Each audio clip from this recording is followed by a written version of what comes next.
السلام علیکم ورحمۃ اللہ وبرکاتہ۔ بسم اللہ الرحمن الرحیم۔ جی ناظرین، آج ہم جو ویڈیو دکھانے جا رہے ہیں وہ ہے تو ذاکر نائک حافظہ اللہ تعالیٰ کی، لیکن کوئی ایکٹر ہے، کوئی اداکار ہے، پتہ نہیں ریشمہ گل ایسا کر کے نام ہے، انہوں نے سوال ہی بڑا عجیب و غریب کیا ذاکر نائک حافظہ اللہ تعالیٰ سے۔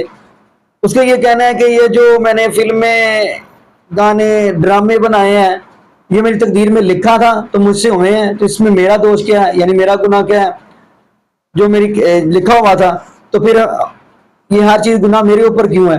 تو آئیے ناظرین ہم انہی کی زبانی سوال سنتے ہیں اور ذاکر نائک حافظہ اللہ تعالیٰ کی زبانی جواب سنتے ہیں، پھر انشاءاللہ ناظرین اسی والا سے ہم بھی گفتگو کریں گے۔ تو آئیے ناظرین مل کے ویڈیو دیکھتے ہیں۔ تو اگر سب کچھ پہلے سے لکھ دیا گیا ہے، اگر سب کچھ پری ڈیسٹنڈ ہے، تو جو کانسیپٹ ہے کہ اگر ایک چور کہیں پہ چوری کرتا ہے تو وہ تو پہلے سے نہیں لکھ دیا گیا تھا، اس کی اکاؤنٹیبلٹی کیا ہے اس میں فری ول کے حساب سے؟ بہن نے ایک اہم سوال پوچھا ہے، اور وہ کہتی ہے کہ پہلے وہ ایکٹریس تھی اور وہ اسی ازم کے جال میں پھنس گئی تھی، اور میرے کیسٹ سننے کے بعد الحمدللہ وہ واپس دین کی طرف رجوع کی اور اللہ سبحانہ و تعالیٰ نے ہدایت دی۔ ان کا مین سوال ہے کہ قدر کے بارے میں آپ کو مبارکباد دینا چاہتا ہوں کہ آپ ایک فلم انڈسٹری سے واپس صحیح راستے پہ آئے۔ بہت مشکل ہے، اگر میڈیا کے جال میں پھنس جاتے تو نکلنا مشکل ہے، لیکن اللہ تعالیٰ کافی لوگ کو ہدایت دے رہا ہے، آپ کو بھی اللہ نے ہدایت دی۔ جہاں تک یہ سوال ہے، ان کا سوال ہے قدر کے بارے میں، اباؤٹ ڈیسٹنی، فری ول، کہ اگر اللہ سبحانہ و تعالیٰ نے میرے تقدیر میں لکھا کہ میں شراب پیوں گا اور میں شراب پیتا ہوں تو کون ذمہ دار؟ اللہ۔ یہ سوال بہت کامن ہے، لیکن اکثر مسلمان گھبراتے پوچھنے کے لیے، کیا کوئی فتویٰ نہ دے دے مجھے، میں کافر ہوں۔ اللہ سبحانہ و تعالیٰ قرآن مجید میں انسانوں کو انکریج کرتے سوال جواب کے لیے، اس لیے قرآن مجید میں آپ پڑھیں گے 333 بار، 323 ٹائمز، 323 بار کہا گیا ہے کل، کالو، ان لوگ نے کہا، اور 323 بار اللہ کہتے کل، ان سے کہو۔ یعنی قرآن مجید کی ایک کوشچن آنسر بک ہے، 323 ٹائمز پوچھا گیا کہ یہ کیا سوال ہے، اللہ بولتا ہے کل، کہو کل۔ ان نے پوچھا اللہ کون ہے، قل واللہ احد۔ تو یہ کل جو ہے، سوال کرنا کوئی بری بات نہیں، لیکن یہ سوال بہت کامن ہے کہ ہم تقدیر میں مانتے ہیں، یہ ہمارا ایمان ہے۔ تو اللہ تعالیٰ اگر تقدیر میں لکھا کہ میں مرڈر کروں گا، میں کس کا قتل کروں گا اور میں قتل کرتا ہوں، تو کون ذمہ دار؟ اللہ۔ نعوذ باللہ۔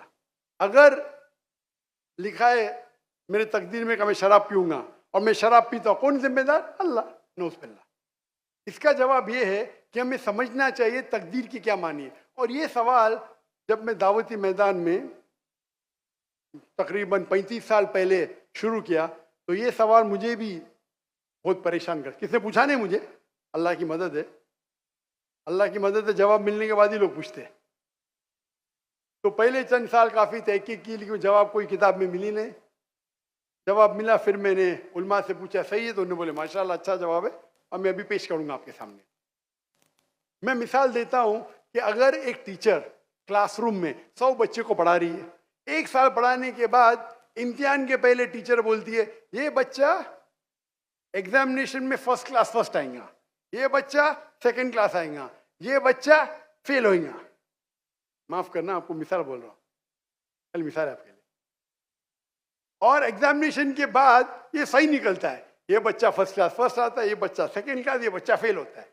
میرا سوال ہے کہ جو بچہ فیل ہوا وہ بول سکتا ہے کہ ٹیچر نے پریڈکٹ کی، کیونکہ ٹیچر نے پریڈکٹ کی کیا میں فیل ہوں گا، اس لیے میں فیل ہو گیا؟ کیا وہ بول سکتا ہے ایسا؟ ہاں کہ نہیں؟ ہاں کہ نہیں؟ نہیں۔ ٹیچر دیکھتی تھی کہ یہ بچہ اسٹوڈیس ہے، برابر ہوم ورک کرتا ہے، ذہین ہے، یہ بچہ ایوریج ہے، یہ بچہ ہاکی کھیلتا تھا، کلاس میں بھی نہیں آتا تھا، پکچر دیکھتا تھا، تو ٹیچر نے دیکھ کے پریڈکٹ کی, اور ٹیچر اکثر صحیح ہوتی ہے لیکن انسان ہے, غلطی بھی ہو سکتی. اسی طریقے سے اللہ سبحانہ و تعالیٰ ایک انسان نہیں ہے, اللہ کے پاس علم غیب ہے. اللہ کو پہلے ہی پتا ہے آپ کیا ڈیسیشن لینے والے ہیں. مثال کے طور پہ ایک شخص آتا ہے چوراہے پہ, وہ 4 میں سے ایک سڑک کو چن سکتا ہے, نمبر 1 سڑک, نمبر 2 سڑک, نمبر 3, نمبر 4. وہ چنتا ہے نمبر 2 سڑک. چوائس کس کی؟ چوائس کس کی؟ انسان کی. ہاں کیا نہیں؟ ہاں کیا نہیں؟ لیکن اللہ سبحانہ و تعالیٰ کو علم غیب ہے کہ 5 تاریخ کو اکتوبر کے رات کو 1 بجے 1:15 بجے یہ چوراہے پہ آئیں گا. اس کے پاس 4 چوائس تھے, سڑک نمبر 1, سڑک نمبر 2, سڑک نمبر 3, سڑک نمبر 4. اللہ تعالیٰ جانتے کہ یہ سڑک نمبر 2 چنے گا, تو اللہ تعالیٰ لکھ دیتے تقدیر میں پہلے ہی کہ یہ انسان 5 اکتوبر کی رات کو 1 بجے 1:15 بجے سڑک نمبر 2 پہ چنے گا. تو سڑک نمبر 2 کس نے چنا, اللہ نے یا کیا انسان نے؟ اللہ نے چنا یا انسان نے چنا؟ انسان نے چنا. تو کون ذمہ دار, اللہ یا انسان؟ اللہ یا انسان؟ انسان. وہ آگے جاتا ہے اور 3 سڑک آتے, سڑک اے, سڑک بی, سڑک سی. وہ چنتا ہے سڑک اے, اللہ تعالیٰ جانتا ہے کہ وہ سڑک یہ چنے گا, لکھ دیتا ہے. کون ذمہ دار؟ انسان. اللہ جانتے ہیں کہ گریجویشن پاس کرنے کے بعد وہ انسان ایمانداری سے کما سکتا ہے یا چیٹنگ کر کے کما سکتا ہے. وہ چیٹنگ کر کے کماتا ہے, اللہ تعالیٰ لکھ دیتے کہ گریجویشن کے بعد یہ انسان کو آپشن نمبر تھا ایمانداری سے کمائے, چیٹنگ کر کے کمائے. وہ چیٹنگ کر کے کمائیں گا, ایڈوانس میں لکھتے. تو اس سے ہمیں ظاہر ہوتا ہے کہ اللہ چن رہا ہے کون؟ انسان.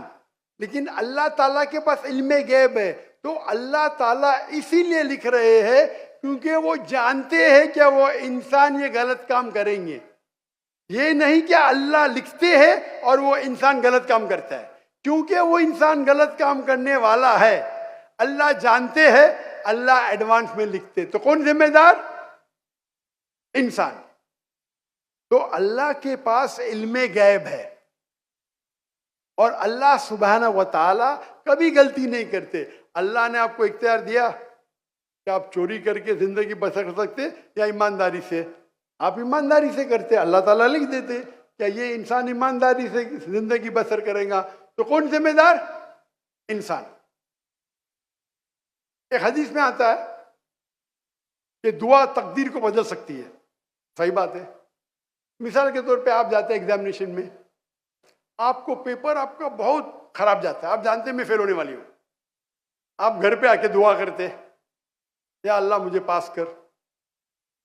اللہ سبحانہ و تعالیٰ کو پتا ہے کہ آپ ایگزامینیشن میں جانے والے یہ تاریخ کو آپ فیل ہوئی ہیں. اللہ کو یہ بھی پتا ہے کہ آپ گھر پہ آ کے دعا کریں گے, ہاں کہ نہیں؟ اللہ کو یہ بھی پتا ہے کہ اللہ دعا قبول کریں گے کہ نہیں. اللہ دعا قبول کر لیتا ہے. تو تقریر میں لکھا ہے یہ لڑکی ایگزامینیشن میں جاتی ہے, فیل ہونے والی تھی, گھر پہ آ کے دعا کرتی, اللہ تعالیٰ دعا قبول کر لیتا, اسے پاس کر لیتا ہے. تو ہمیں پتا نہیں کہ کیا ہوگا, تو دعا کرنا اچھی بات ہے. اسی لیے علامہ اقبال فرماتے خودی کو کر اتنا بلند کہ ہر تقدیر کے پہلے خدا بندے سے خود پوچھے تیری رضا کیا ہے. سبحان اللہ. تو تقدیر کا مطلب اللہ سبحانہ و تعالیٰ نے آپ کو اختیار دیا ہے. 100% نہیں, 95%, 90. میں چاہتا ہوں میں دنیا کو تباہ کر دوں, اللہ تعالیٰ نہیں کرے گا. لیکن اللہ آپ کی چوائس آپ کے اوپر چھوڑا ہے. آپ کو ہدایت دی قرآن میں اور حدیث میں, آپ فالو کرو نہیں کرو آپ کے اوپر ہے, آپ کے اوپر فری ول ہے. لیکن اگر آپ کوئی غلطی کرتے آپ ذمہ دار, آپ کوئی اچھائی کرتے آپ ذمہ دار. تو اسی لیے تقدیر کے بارے میں اللہ کو علم غیب ہے. تو جو بھی غلط کام کرتے ہیں آپ کرتے ہیں, اللہ تعالیٰ آپ سے نہیں کرواتا. تو یہ اگر آپ سمجھ لیں گے تو انشاءاللہ آپ قرآن مجید کی جو تعلیمات پہ عمل کریں گے اور انشاءاللہ آپ جنت میں جائیں گے. Hope the answers the question.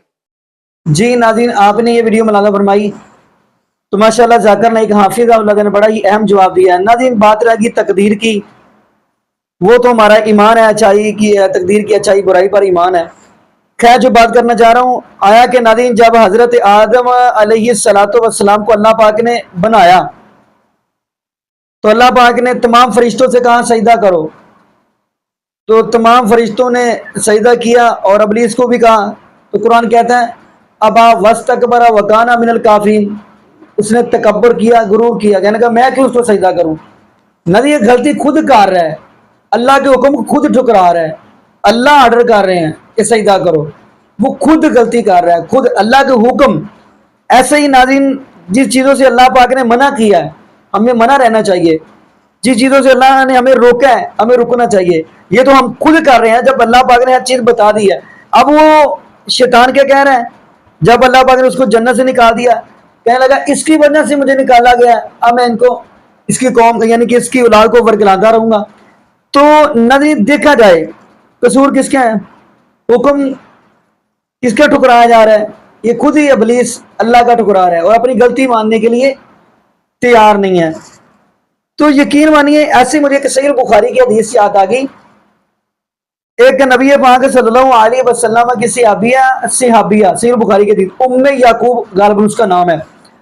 تو جب نبی پاک صلی اللہ علیہ وسلم کے صحابی حضرت عبداللہ بن مسعود رضی اللہ تعالی عنہ، انہوں نے یعنی کہ اپنے درس کے اندر انہوں نے یہ بات کہی، جو عورت گونتی ہے جن کو یعنی کہ جو اپنے داغ بناتی ہیں، اکثر لوگوں نے دیکھا ہوگا کہ مردوں نے بھی وہ ٹیٹو سے بنائے ہوتے ہیں جسم کے اوپر اور گوندے ہوتے ہیں، اور بلکہ کچھ عورتیں یا پروٹے وغیرہ یہاں پہ نشانات بنائے ہوتے ہیں۔ تو اس چیز سے عبداللہ بن مسعود فرماتے ہیں کہ اللہ پاک نے بھی اس کے اوپر لعنت کی ہے اور نبی پاک صلی اللہ علیہ وسلم نے بھی لعنت کی ہے۔ اب جب یہ بات ہوئی نا، ام یعقوب جو عورت تھی وہ پڑھی تھی، ام یعقوب نے جب یہ بات سنی تو عبداللہ بن مسعود رضی اللہ تعالیٰ سے کیا کہنے لگی، کہنے لگی یہ جو آپ نے کہی ہے کہ گوندنے والی گندوانے والی اس کے اوپر اللہ کی لعنت ہے، یہ کہاں پہ لکھا ہے؟ بات وہ کہہ رہی ہے کہ آپ نے کہا کہ اس پر اللہ کی لعنت ہے، تو بات ہونی چاہیے نا قرآن پاک ہے، تو کہاں پہ ہے؟ میں نے تو پورا قرآن ترجمے کے ساتھ پڑھا ہے۔ اب حضرت عبداللہ بن مسعود رضی اللہ عنہ کیا فرماتے ہیں، کہتے ہیں کہ آپ نے قرآن اچھے سے پڑھا ہی نہیں ہے۔ وہ گئی ہے، وہ دوبارہ پڑھ کے آئی سورہ فاتحہ کی الف لام سے لے کے سورہ ناس کی سین تک، کہنے لگی مجھے کہیں نہیں ملا، مجھے کہیں نہیں ملا۔ عبداللہ بن مسعود فرمانے لگے آیا کہ تو نے یہ آیت نہیں پڑھی، آتاکم الرسول فخذوا وما نہاکم عنہ فانتہوا، کہ جو چیز اللہ کہہ رہے ہیں جو چیز میرا محبوب آپ کو دے دے آپ لے لو، جس سے منع کر دے آپ اس سے رک جاؤ۔ تو اللہ کا ہی آرڈر ہے نا، نبی پاک جو بات کہہ رہے ہیں وہ اللہ کا ہی آرڈر ہے، گوندنے والی گندوانے والی اس کے اوپر اللہ کی لعنت ہے، یہ قرآن نے کہا تو ہے۔ تو پھر جا کے ناظرین خیر اس عورت کو پتہ چلا، لیکن دعا کرے اللہ پاک ہمیں نبی پاک صلی اللہ علیہ وسلم کی شریعت کے مطابق زندگی گزارنے کی توفیق دے، اور یہ بھی دعا کرے اللہ پاک ہمیں 5 وقت کا پکا اور سچا نمازی بنا دے، اور جتنے بھی بے اولاد جوڑے ہیں اللہ پاک سب کو نیک نرینہ صحت تندرستی والی ایمان والی لمبی زندگی والی اولاد عطا فرما دے۔ جزاکم اللہ خیرہ، احسن الجزاء، السلام علیکم ورحمۃ اللہ وبرکاتہ۔